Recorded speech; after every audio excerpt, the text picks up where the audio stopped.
Good afternoon, and welcome to members of the media and the people of Bermuda who may be watching or listening to this press conference. On Friday, the 3rd of November, Her Excellency the Governor presented the government's 2023 throne speech entitled Serving the People. This title is both the theme of this year's throne speech and a commitment that the government has and will continue to place the people of Bermuda at the center of the work that we undertake during this legislative year. This is not a new commitment, but a continuation of how we have carried out our service since returning to office, with the goal of making Bermuda a fairer and more equitable society. The work that we have done has led to impactful changes, such as the reduction of payroll tax for workers to the lowest level in 30 years, an increase in the stock of affordable housing, the Bermuda College being made accessible to all students, regardless of financial circumstances, and increased pensions and healthcare benefits for our seniors, and enhanced social protections for families. In the past year, we have continued this work through significant legislative changes, including further reductions in payroll taxes for 86% of workers and businesses, with small businesses receiving a cut of up to 43%, and the implementation of a minimum wage for the first time in Bermuda's history, with the expansion of the child care allowance to reach more families. In this year's budget, the government ended austerity, allocating funding for long-delayed capital projects to improve our infrastructure and providing the necessary financial support to ensure that government departments are adequately staffed to better deliver public services. This government has shown that we recognize that effective governing extends beyond changes to legislation and policy, and also lies successful implementation and efficient delivery of the services they cover that impact the lives of taxpayers. Therefore, as outlined in this year's throne speech, our focus will be on enhancing customer service experience through key touchpoints to reflect the high standards that the public rightly expects from their interactions with the government and accurately aligns with our reputation as a sophisticated jurisdiction. We will work to streamline regulations and embrace the use of technology to support our hard-working public officers who have too often needed to navigate antiquated systems to administer services. Further digitalization will assist in the invaluable work that they do daily and provide better services for the taxpayers of Bermuda. As we improve services to Bermuda's residents, our work to make Bermuda fairer for all will continue. And that will be the mission of the Ministry of Finance in this upcoming parliamentary year, which will demonstrate the difference between this government's approach and that of the opposition, who time and time again have demonstrated that they are unprepared to lead.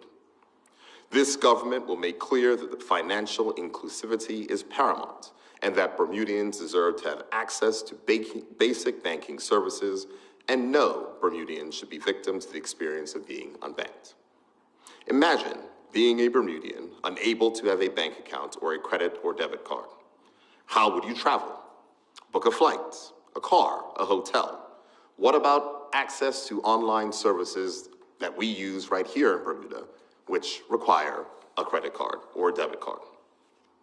These particular things are not options in 2023. They are necessities for normal life. And to address this issue, we will legislate the requirement for licensed banks to have a duty to provide basic banking services to all residents, which is similar to provisions that have been made in many jurisdictions around the world. In addition, during this session, the government will introduce further regulations on excessive banking fees for banking services.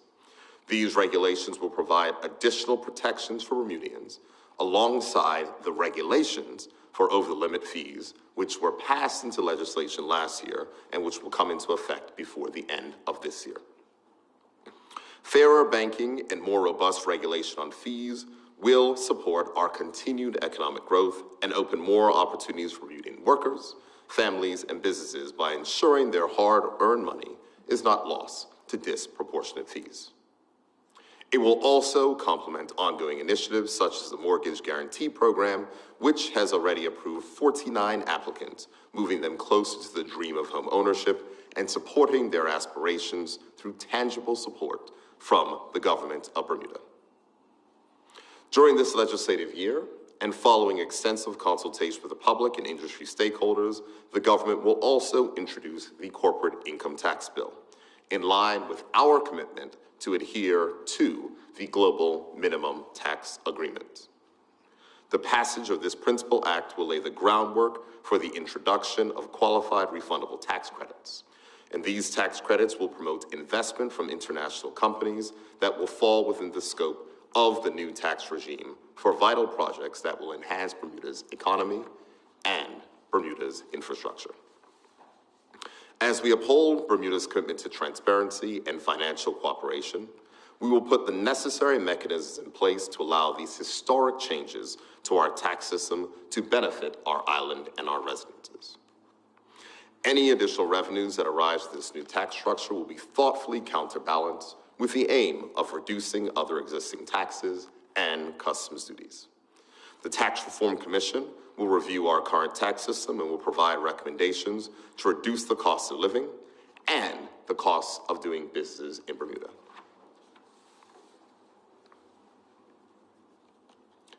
During this legislative year, the government will also renew the vision of former Premier Jennifer Smith to strengthen our historical and cultural ties with the Caribbean region. As mentioned in the speech from the throne, in the year of the 20th anniversary of Bermuda's ascension to CARICOM as an associate member in 2003, over the past 2 decades, our associate membership has expanded opportunities for Bermuda not only in travel, but also in sports, arts, science, public health, business, and education through access to the renowned University of the West Indies.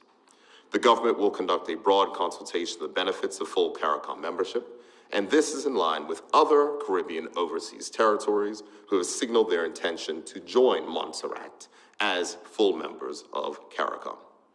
However, to be clear, though those are matters related to the Ministry of Finance and also the Cabinet Office, our work does not stop there.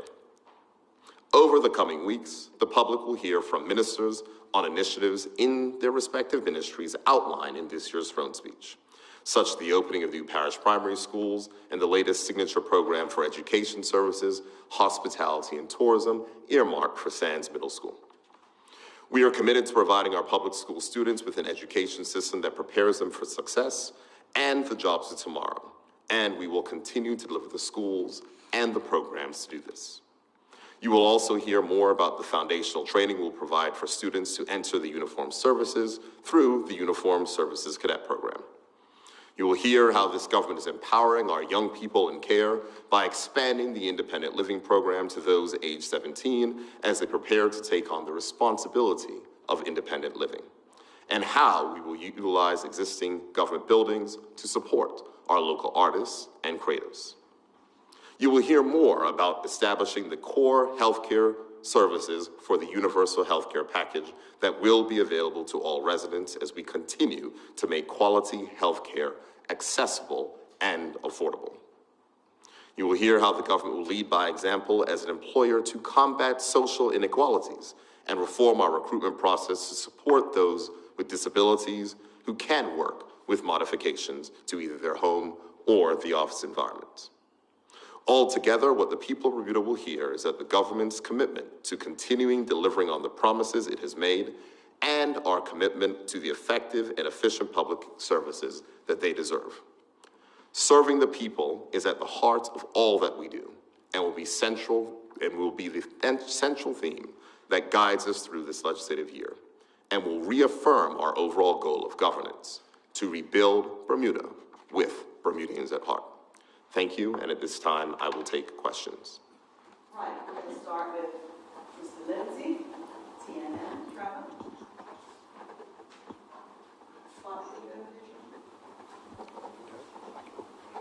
Thank you. Good day, Premier. I haven't heard much mentioned. It was mentioned in the throne speech about the cyber attack. Is there any plans to have each individual ministry on these individual servers so it wouldn't cause such a major shutdown of majority of the government services? Just hold on for 1 second.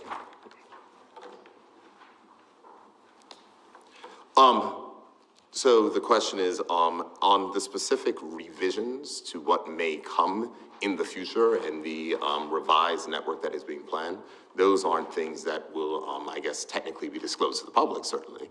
But I think that there have certainly been lessons that have been learned. And in the matter that we are speaking about a parliamentary committee to look into and inquire on these particular matters, I think those are all things that technical officers will be able to share with parliamentarians who are investigating to try to understand more about our plans and to make any recommendations to the government that the parliament may see fit to do, which is what committees of parliament do all the time.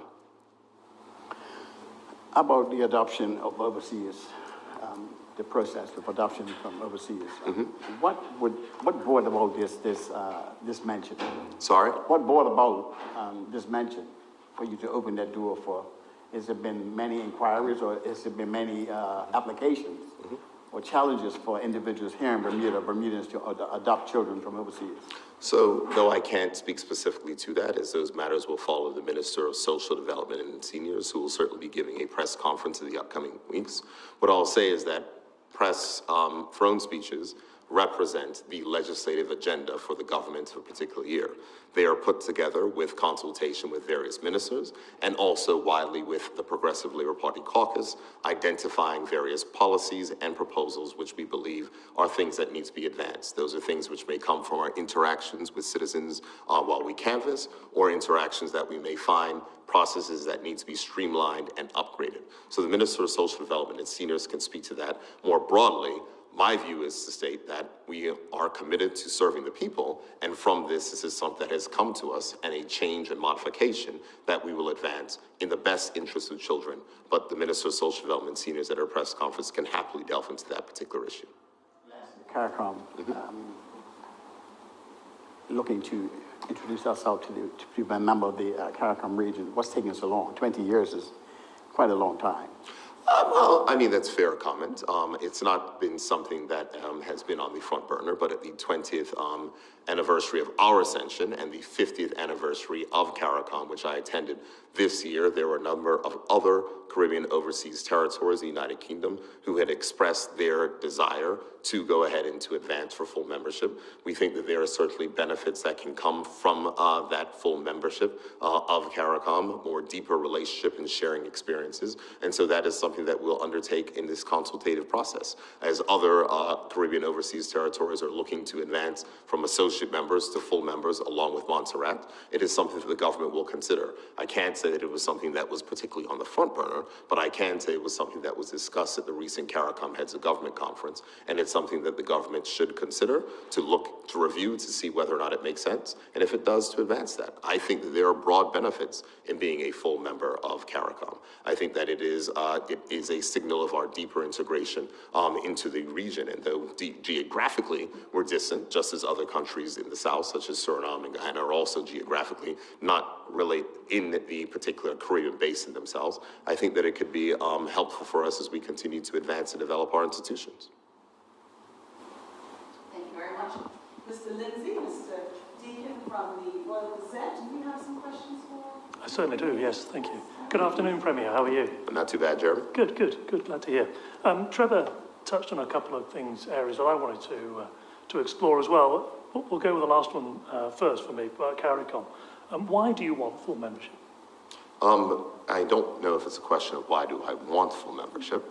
I think that it's important that as other jurisdictions are examining the relationship with CARICOM, I think that it is perfectly good for Bermuda to go ahead and to do the same. And so from that aspect, there are a number of institutions that we can participate in as an associate member, but there's also other institutions and discussions that we are unable to participate as associate member. There are certainly more benefits to being a full member than an associate member, and those are all things that we will discuss and explore throughout the consultative process. Benefits for being a full member, then? what would Bermuda get out of it if it was a full member of CARICOM? I think those are all things that we will certainly discuss through the consultation process, which will certainly happen. What I'm not trying to do is to get into, I know what the Royal Gazette wants to do, is to start to prejudge and to go through the thing.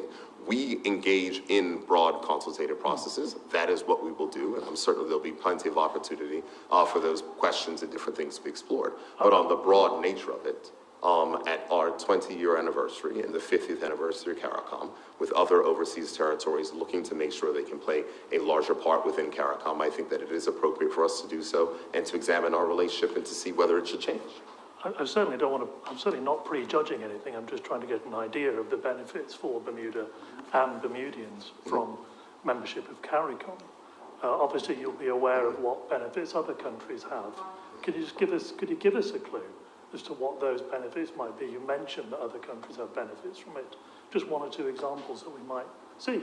So let's put it this way. As associate members of CARICOM, of course, that we get to attend meetings, we do not get to participate in any decision-making process, which may be a part of those things, and that is what full membership entails from that level. Certainly insofar as full membership, insofar as hosting various CARICOM meetings and others, which are reserved for full members. So there's a number of different aspects that can come from that, but those are all matters that will be spelled out inside of consultation, because I think it's important to note that, of course, there's a number of various CARICOM treaties that various countries may sign up to and may not sign up to as well. And those are all things that would have to be discussed with the UK government and our CARICOM partners. As ever, you preempt my questions, Brenda. Have you spoken to Government House about this? Well, the governor had clearly had advanced side of the throne speech in those particular matters, but these are things that have been discussed with other overseas territories as well with the UK government regarding the path forward there. And I know that entrustment letters clearly were given to Montserrat to join as a full member, and other jurisdictions are considering those ones. Some of it received permission already to advance, but we will conduct our consultation process first to find out whether or not this is a direction that we wish to ultimately take, Sure. and we'll hopefully end up in that place. So you've spoken to Government House about this? It would require the permission of Government House through a letter of entrustment. So I missed that It part. would require any would require- change in our relationship to CARICOM, just as the letter of entrustment was given for associate membership, would be required for full membership in CARICOM. Can you give us an idea, you talk about consultation, can you give us an idea of how long this might take? What are the steps Bermuda has to go through to get full membership? I think those will all be things that will be outlined in the consultation process. The throne speech is something that is a high-level document, and I think that those things will be seen. The timeline will be during this parliamentary year. So we've got an idea when the timeline might be? This parliamentary year. Trevor also mentioned the cyber attack. You said in the throne speech that the legislature will be invited to strike a joint select committee. Why is a joint select committee the best instrument to investigate a cyber attack? I think that our members of parliament who are supposed to scrutinize the work of the executive are perfectly capable and able to go ahead and to engage in this particular work. We have backbenchers that our parliamentary committees have not particularly been very active. Those are matters that are with the legislature, not necessarily with the executive, but I think will present them an ideal opportunity to go ahead and to become more informed, to ask questions as we continue to press forward, as cyber becomes more and more important in the things of which we do. I think that is the appropriate place for that to be done. Do you think there's a necessary expertise? It's an extraordinarily complex issue. Is there a necessary expertise?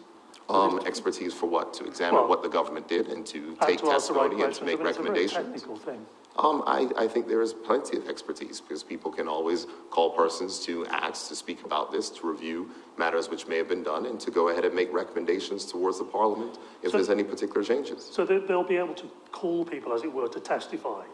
I think how it that's works, what is it? most committees have the opportunity to do. Committees and rules under committees are established under the Parliament Act, and you can take a read of the Parliament Act to see what powers committees would I have. didn't really have a chance before I came here, so I was just, for the public's sake, to work But out. that's to ask how it's done happening. with legislative committees.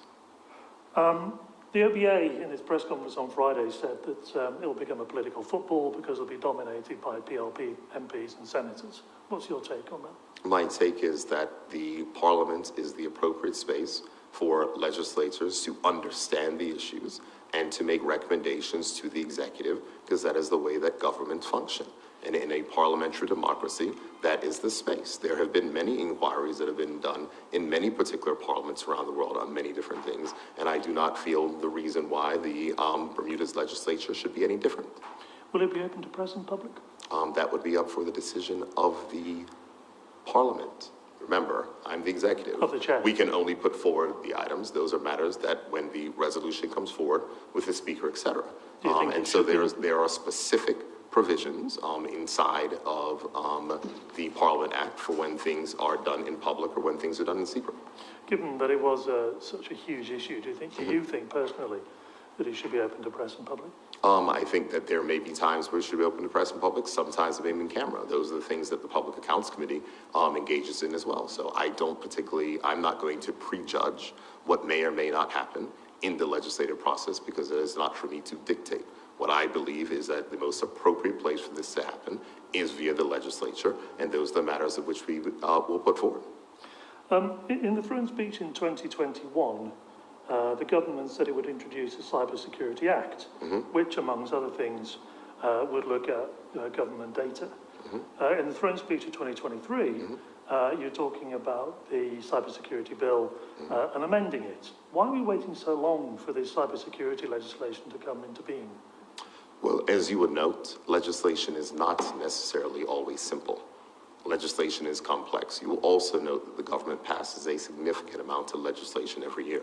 Sometimes legislation may be more complex. Sometimes legislation may be more urgent, such as legislation that is required to meet international commitments. I think what the throne speech said is that the draft of the cybersecurity bill is going to be updated to reflect the latest items and will be brought forward before the legislature. I do know that a draft of that bill has been completed and it is expected to be tabled in the near future. I think that the date for the tabling for that bill is actually set for November 24th, but we'll see if it'll be the 24th or in December, but I'm expecting it shortly.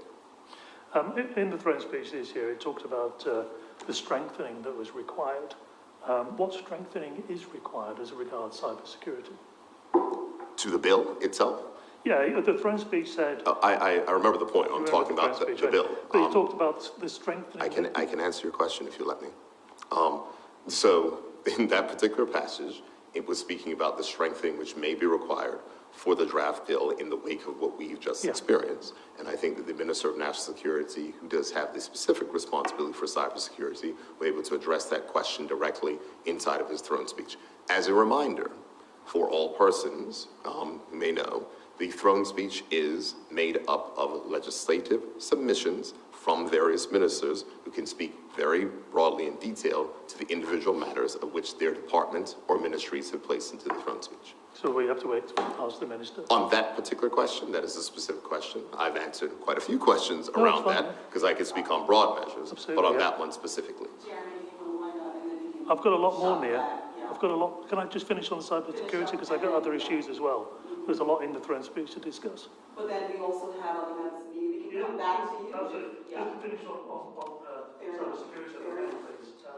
At the last press conference you held on this issue, you said there was circumstantial evidence to suggest that personal data might have been accessed. Do you have an update on that? I don't have an update at this time, outside of the fact that I know that the statements which I made at that time are the same ones which maintained. There has not been any forensic evidence that has been discovered of exfiltration. However, the government's offices, I think the privacy office of the government has been working with the IDT teams to make sure that if there's any notifications that need to be sent, those matters will be shared. Is everything back to normal? Back to normal would be a subjective term. I would say that most core systems are up. There still continue to be challenges insofar as service delivery and isolated matters. I think what's also important to note is that regular IT challenges do happen as well. And so those things also have to be tackled with the work that the government teams are going through insofar as restoration of services more broadly. There's the making sure we get our systems and servers up and running, and then there's the making sure that we can deliver the services that are necessary and required that are using those systems. So for the most part, things are up, but there are still challenges, but we continue to update the public via the government website at gov.bm, which has the listing of services. Was it a ransomware attack? Pardon me? Was it a ransomware attack? Again, the specifics of what we have experienced are not going to be matters that are going to discuss the press, the same answer which I've given on numerous occasions. It's worth asking again. No problem, Jeremy. Come back, hopefully. Thank you. Gary, do you want to raise some questions to Gary? Good afternoon. Yes, good afternoon, Mr. Prime Minister. And first of all, actually returning to what you said at conference, some papers in front of you. You opened by talking about the making financial inclusivity, making everyone having access to banking services. So, what's the data behind this? How many are without banking services, and what are the kind of categories of people that are perhaps not getting the service that you believe they should be getting? So that is a great question. I don't have that number off the top of my head. What I was actually surprised to find out is that when Bermuda started its fintech journey, for example, lots of jurisdictions spoke about fintech as a way to reach the unbanked. And I remember my statements early on in the days of this was that, in Bermuda, we don't have a very large unbanked population. That actually is not true. The unbanked population has actually been surprising for me to find out as Minister of Finance. Now, these can come down to a number of things that are dealing with AML issues, other types of issues. But what is key is that in this jurisdiction, just as in other jurisdictions, there is not that basic need for the protection for the basic banking services. And so, as we stated, if someone does not have access to the banking account, their ability to travel is clearly limited. Their ability to interact with the online world is clearly limited. Other jurisdictions have recognized that this particular challenge exists. This is something that had came up to me through members of our caucus while they were canvassing, persons talking about their difficulty of getting access to banking services. So there's a number of complexities around there regarding safe harbor provisions, et cetera, that needs to be inserted inside of legislation. But these are no different that have been done in other jurisdictions. But on your specific question, I don't have that information with me. I'm not going to give you the ballpark, but I do know that that information will be able to be found because I know there was a matter of a discussion. So I'll see what information we provided to you specifically. I don't have it off the top of my head. What I can say is that I was surprised at how big of an issue it was in Bermuda because I did not actually believe that was a large issue. So you referred to other jurisdictions that do have some kind of legislation in place which allows more people to have access. So what do we not have here that is happening overseas? Safe harbor provisions to protect banks against any particular challenges which may come up under the mandate to provide basic banking services. Right, and that's what you're looking to put in. I think a jurisdiction that you referred to recently and changed this area would be the United Kingdom. Okay. I'll come back to that in a moment. I did want to touch on the proposal around, you speak about immigration and growing the working population, but also the proposal to create benefits for companies to keep able-bodied staff on beyond 65. Now, again, the data behind that, what kind of numbers do you have? Do you know how many you may be able to keep in the workforce because of that, and what sort of cost savings in terms of pension payouts, etc., are you looking at? Well, I'm sure that there's statistical and publicly available census data that can give you the amounts of persons who are in particular age categories on that level. But let me tackle a particular point of your question because I do watch your news broadcasts from time to time and notice what I would call the repetition of a particular phase, working population. And I think that it's important because that needs to be put into context because there's so much focus on the working population without what is necessary and required to increase the working population. What is required to increase the working population is jobs. So when we are talking about the increase of the working population, we are talking about the expansion of the economy, the creation of additional jobs, and economic activity that can be filled by persons here, because increase of the working population is if there are people that are living in Bermuda who are Bermudian, who are not working, those persons will be working. And so I think it's important that we focus there, because a lot of the focus on the working population you report is in regards to importation of labor versus the fact that the key condition to increase the working population is to make sure there are jobs in Bermuda for persons to have. So that is a particular distinction that I wanted to make sure to make, and it's one that I hope that you would certainly share with those persons who enjoy watching the matters on your particular program. And that is why the government has been so focused on its economic recovery plan, and also matters related to the economic development strategy around making sure that we increase the number of jobs in the economy, make sure that we have the ability for that work to, that increase to continue in all aspects, whether that be construction, whether it be hospitality, whether it be international business on the domestic side. And so I think that it's an important point to note there. And we have covered that, but it has to be acknowledged that the 8,000, 8,500 that was touted in the last year in the policy paper on ageing population, that whole number is not going to be comfortable. There's going to be a mix of those. I understand completely, not even trying to debate. I just wanted to make that point for those persons who are watching, and also for yourself, because there's always this discussion without recognizing that the precondition for the increase of a working population is increase in jobs for persons to work in. And that is the focus of the government, to increase the economic pie. Those other items, if you have jobs and you need labor for jobs, then yes, that labor will come locally or internationally, but it's important to focus. So when the Chamber of Commerce is talking about the fact that they do not have the staff, that means that the economy is growing and there is an increase of jobs available for people to fill. Those are the points which I think are often overlooked in the discussions around these issues. But also, referring to what Chamber of Commerce CEO Danielle Riviere said, there are jobs that they're not finding the people to fill them here.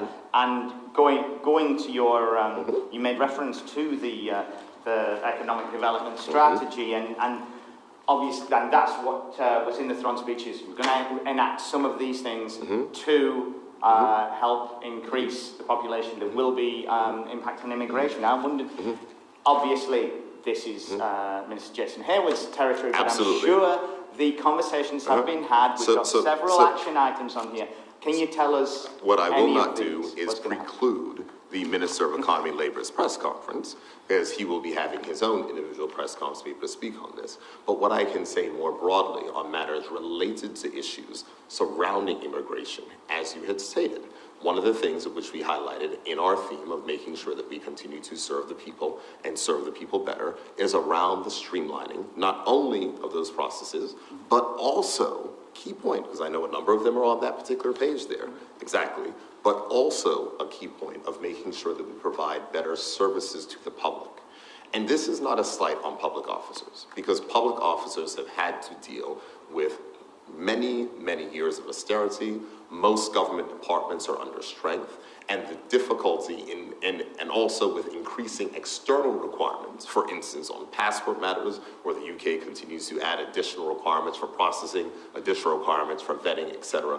Those are things which are challenged. But we know that there are persons who will say they will call the Department of Immigration, can't get through. We know there's persons who will say they will contact various government departments, can't get responses. And so what we want to make sure that is known and understood from this particular throne speech is that the government understands those particular complaints and challenges that are being experienced by those persons who are using government services, and is committed to putting the resources in place to focus on the increase of the efficiency and better service provision in those key touchpoint areas. So a lot of people will like to say, oh, well, this, there's not a whole lot of new legislative items that are inside of this throne speech. But the fact is, we've passed a significant amount of legislation over the past 3 years. Passing legislation, it is only effective and helpful for the people of this country if we can effectively implement the legislation of which we passed and focus on that implementation. And so there will be less broader, larger new policy initiatives and more focus by ministers on the work of ensuring that government departments are implementing existing changes and ensuring that those work better for the taxpayers. And so that is a key point of this particular throne speech that I want to make sure is understood. Okay, and responding to what you're saying there, have it been more about the enacting and the policies around the legislation you've already made? Can you at least tell us, do you think these action items that we see in the strategy, are they going to require new legislation, or is the legislation in place for these things like automating work permit applications, lowering the eligibility requirements for individuals to be obtain permanent residency, review restricted job categories? There's no legislation that's Some going to things have require legislation, some things do not. I think the throne speech is very clear on the things where it says we'll make amendments to X, Y, and Z. Those are things that require legislation. What I'm speaking of is more broadly insofar as the theme of the throne speech. We know the items of which we have been engaged in. Those matters that are related to healthcare reform, matters that are related to education reform, the various bills that are needed to support that along the way. But I also wanted to be made clear to your listeners and those that are watching is that the government is acutely aware of the fact that we need to improve service delivery in a number of areas. And that will be a co-equal focus of ministers of the government this year, not only in advancing broad and large legislative packages of fundamental change, whether it's immigration reform, whether it is minimum wage, whether it's those matters, but also focusing on matters related to implementation and making sure that the customer experience is better for taxpayers. Okay. Now, you've made point yourself, you want to increase the number of jobs. Whether it's going to be Bermudians taking those jobs, whether these are going to be jobs that may require people from overseas. But our progress to this position that we're in, it's not new. And obviously there's been very positive reaction from some fronts to the idea of people not having or them being encouraged, their businesses being encouraged to keep people beyond retirement age. Some people want to. But it's in the context of this growing our working population, which according to your government is necessary within a short space of time or everybody's taxes will go up.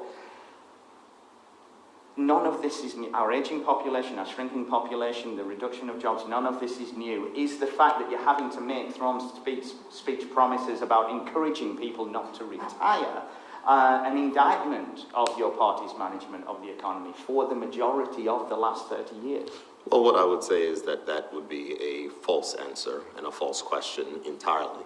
The fact is that there are persons who are over the age of 65 who may wish to continue working. Remember, when the age of 65 came in, the life expectancy in the country was less than 65. The life expectancy of the country is far greater. These are changes. I do not believe that the two are related. This is a government that is responsive to matters of which we hear when we canvass, when we interact with persons. And the fact is that although there is no legislated retirement age in Bermuda, there is legislative retirement age, the public service, which has been advanced, but there is no broader legislative retirement age in Bermuda. However, many persons do get forced, in some cases and instances, to retire at the age of 65. What has been stated in the throne speech is to look at incentives for businesses who may want to retain people after that fact. And so that is what the government will be looking to promote. We are being responsive. Serving the people means that you listen to the concerns of which they have raised. There are a number of persons who have raised the concern of saying, you know, I'm not ready to stop working. There are plenty of persons. I mean, come on, look. we have people that are running countries who are well over the age of 65. They're able to continue to do the work. And so this is where this is all about. So I don't think to equate one to the economy or the other, I don't think that's fair. I think what we are speaking about is being responsive to things which have been raised, making sure we analyze those and saying that we believe this is something that is helpful, something that we believe on a more broad measure would be helpful for persons inside the economy, and that's why we're advancing them. And then you talked about being responsive, but have previous PLP governments not been responsive to that which was coming ahead? The ageing population, the reduction of jobs, were they not responsive to that? Again, but here's where we are now. But see, this is where you've got it wrong, because you keep going to reduction of jobs, which flies in the face of the economic statistics.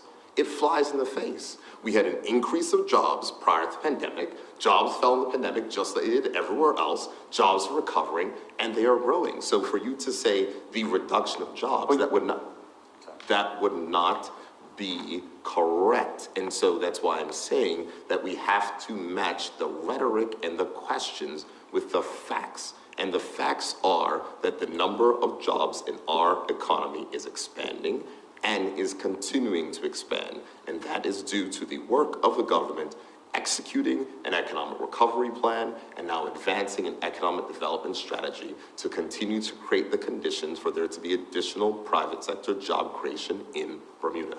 Gary, mindful of the time. Yes, and Last question, and we'll I do- want Jeremy to have a Right. chance. Yeah. Then, just a very broad question on what initiatives in this throne speech do you think will have the greatest impact on growing the economy?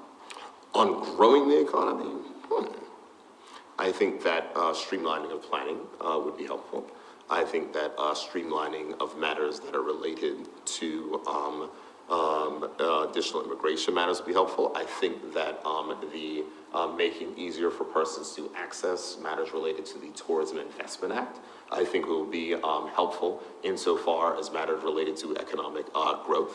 But I think what also has to be stated, and I think on a broad measure, measures that are related to healthcare reform. I mean, healthcare expenses are a huge part of businesses' inability to retain more workers. And I think that as we continue to advance, the layout of the core package for the universal health care, which has been matters that are related to design, that has been targeted for this particular parliamentary year, I think are all things that are broad-based to help and to assist. But I think it's important to note that it is not the government's role to create jobs. It is the government's role to create the conditions in the private sector so the private sector can go ahead and create jobs and support them. So where it is the items that I just mentioned, I think those will all be helpful in the provision of additional private sector investment that can go ahead and create additional jobs in the economy. Okay, thank you very much, Gary.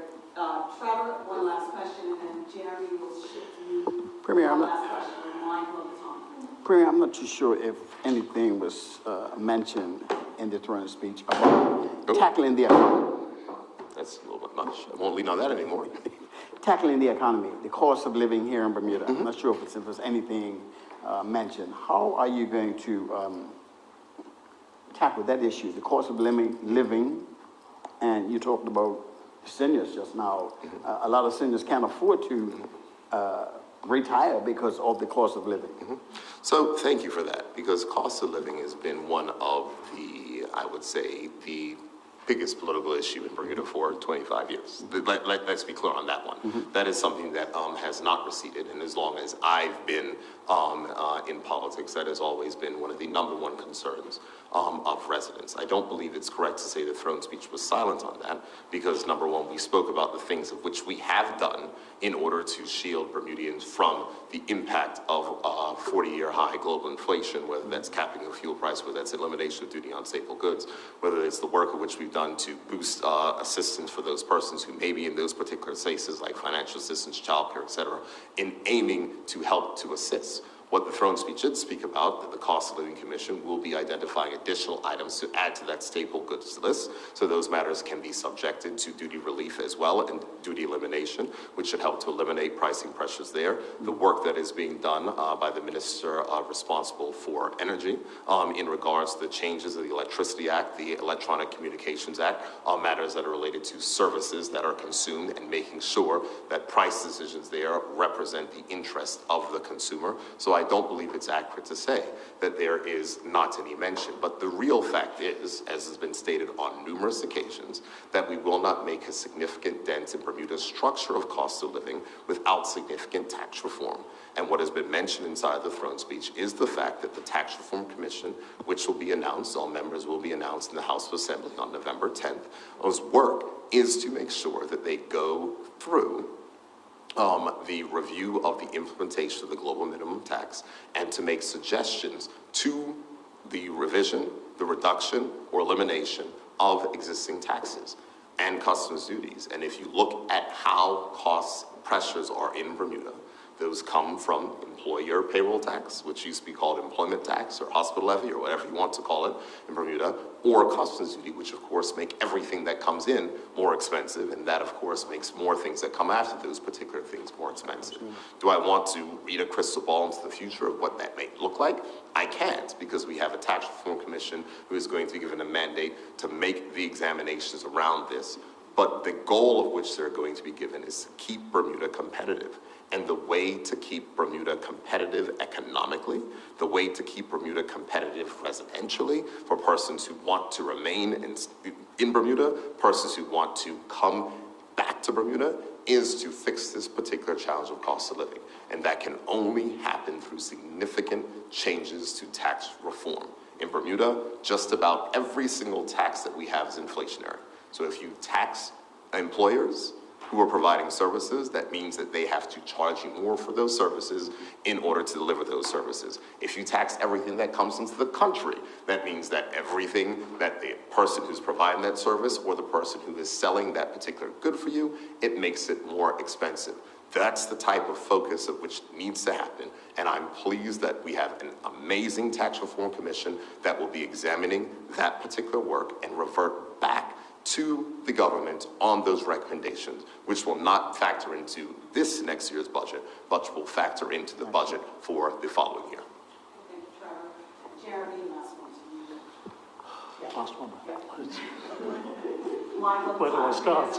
yes, I've got so many questions. It's a shame just to have one. I'll carry on from Trevor's on the global minimum tax. I've got several questions, so bear with me. How confident are you that this global minimum tax will actually come into effect worldwide, not just Bermuda?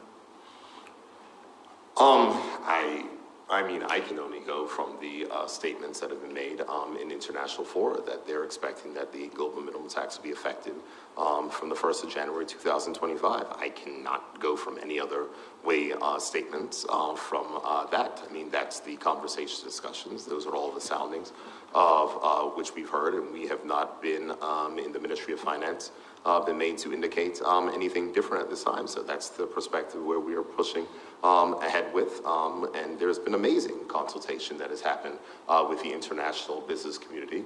The International Tax Working Group has done a stellar job in navigating some particularly difficult issues. We've issued 2 consultation papers, had significant response from them. The Ministry of Finance is engaged in one-on-one meetings with major employers in the country to discuss concerns, challenges, making sure that we understand to address any individual concerns, particular concerns. This is going to be a very large change for Bermuda. There is no doubt about it, but I think that it is full credit to the work that we've done to date in managing this fundamental change. This is an absolutely massive change. And what you've seen is just a history of this government consulting, working through incredibly difficult and complex issues in a way without rancor to arrive at a solution which is best for the country. And so we will expect to be tabling a corporate income tax bill in this parliamentary session. We expect to follow those up next year by additional changes prior to the implementation date of the 1st of January 2025, and we're going to continue to look forward to the work of the Tax Reform Commission, who is going to get an analysis of what may come, and what may be, what revenue may be derived, and how to make sure that we offset that revenue with the understanding that the government's view, and I think it is matched by the public's view, that the #1 challenge is the cost of living and cost of doing business in Bermuda. And if the global minimum tax can reduce the cost of living and cost of doing business in Bermuda, that means that the economy will be more competitive, which will lead to additional growth. Okay, so there's quite a few follow-up questions there. First of all, you mentioned the revenue. Have you any idea how much revenue could be created by this for government? We certainly do, and that information will be provided to the Tax Reform Commission. I'm not going to start prognosticating here because we need to make sure that we finalize all the various items of the corporate income tax bill first before we start talking about what may or may not come. So how much of that revenue, you know how much it is, what percentage do you think will be used to lower taxes? So I will give you a broad policy statement, and I will give you what I've said to everyone else who's asked this question in regards to the Tax Reform Commission. I'm not going to prejudge the work and recommendations of the Tax Reform Commission. The Tax Reform Commission has been impaneled to examine all these matters and make recommendations to the government of Bermuda. And so that is the information the Tax Reform Commission will recommend to the government of Bermuda. And so I'm not going to get into that. But the broader statement of which I have made is that the government does not view the creation of a global revenue tax of being an overall measure to increase the government's revenue. What we want to do is to make sure that we can offset those with reductions in taxes that increase the cost of living and cost of doing business. That's why the I Tax asked the Reform Commission percentage. will examine. The Tax Reform Commission will make recommendations. Those recommendations will be public and we'll be happy to discuss it at this time. But what I want to do is, rather than to focus on what may happen in the future, I can answer the question, what I know right now. I mean, understood. There is a problem with this, in that the companies affected by this don't always make huge profits. They often make huge losses. Have you factored that into your calculations? So just as a note, Jeremy, I actually find the question offensive, because the thought that the Ministry of Finance, that has guided Bermuda through multiple things, does not factor into the view that revenue will change, something I've mentioned on numerous occasions. I actually find it offensive. It comes from the perspective of the assumption over at Royal Gazette headquarters that the government doesn't know what it's doing. We can't manage finances. So of course we've taken that into account. And of course the Tax Reform Commission is going to take that into account. Yes, that is what we are doing. We are dealing with a massive change of taxes.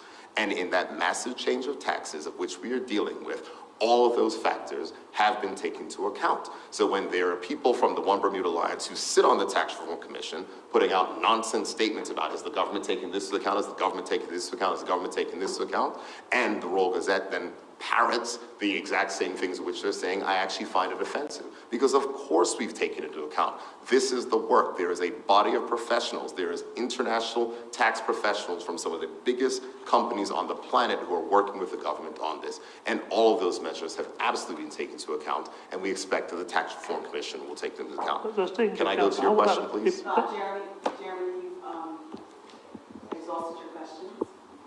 One last question. Last question, Gary, and then we're wrapping up. Last question is one of the criticisms levied at at some of our data coming, such as inflation, economy, and the labour surveys, that some of the data is old. So I know another census isn't due for a few years, but the housing expenditure survey, are we getting one too? The fact is that was budgeted. I think the minister has said those matters are progressing, so he can answer that more directly. As the Minister of Economy and Labor is responsible for the Department of Statistics, during his press conference he can answer that better. But I'll allow you one more question that lies with things under my particular remit, as Jeremy did get 3, he was supposed to get 1, so I don't want to be unfair. Final question, Gary. It's fine. I'm not taking any offence here whatsoever. Cost of Living Commission is going to identify more essential items that will be duty-free. Can you specify any of the items that are under consideration? No, I cannot. That's for the Tax Reform Commission, and we have a very good commission that can look at those items. I have no data coming in? Those are not things that I can speak to directly, because I'm not responsible for the Tax Reform Commission.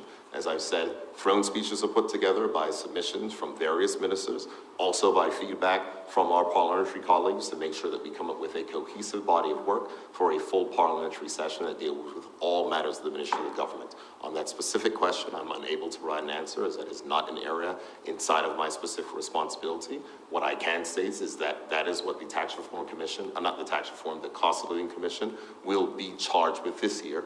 They will revert those matters to the Ministry of Finance. We will consider a review and move forward. Okay, Premier, any last words as we wind down and wrap up today's throne speech press conference? No, I think it was a rather robust set of questions, and I look forward to persons questioning the various ministers over the next few weeks. as they all host their individual press conferences. And I do want to close by saying I want to thank all of our public officers for their continued work under very difficult circumstances. And I want to remind that when we speak about improving service delivery in government, this is not about criticizing public officers who in many cases are going above and beyond. What we need to make sure we focus on is to make our processes more responsive to increase the level of customer service that is provided to the people of Bermuda. That is the theme of service to the people, and that is what this government is committed to do, and its ministers are committing to do in this parliamentary year. I hope everyone has a wonderful day, and tune into Parliament on Friday, where there'll be the throne speech reply and also the general debate. Thank you.